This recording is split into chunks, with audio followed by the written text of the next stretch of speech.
আসসালামু আলাইকুম গাইস, আপনারা কেমন আছেন? ভালো আছেন?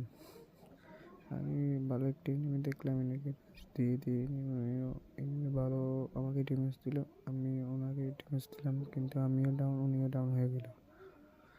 কিন্তু আমার তো আসতেছে না রিপেক্টিভের জন্য, কিন্তু আমাকে এনিমে এসে মেরে দিয়ে গেল। আবার এদিক দিয়ে গেলে আমি একটা ঠেলা নিয়ে এনিমে একটা ফাইট দেওয়ার সময় এনিমিকে মরতেছে না, আমি বলতেছি এনিমিটা মরে না, এত মারলাম, তাই একটু পরে এনিমিটা মরে গেল। আমি একটা এখানে আরলাম, এখানে আর লোড করলাম ভালো করে।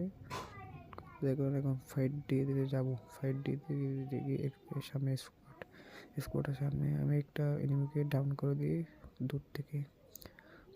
ডাউন করার সময় আমি এখানে গিয়ে দেখি আমাদের এখন 19 জন আছে। 19 জন তো আমাদের বইয়া করতে হবে। বইয়া করার সময় আমাকে এনিমিটা দূর থেকে ডিমেজ দেওয়ার সময় আমি পালাতে যাচ্ছি, সেখান থেকে আমি বল মারলাম, আবার পিছন থেকে গুলি চালালো, আবার সামনে একটা এনিমি দেখলাম জুম থেকে আসার সময়, তাকে আমি জুমের ভিতর দিয়ে মেরে গেলাম।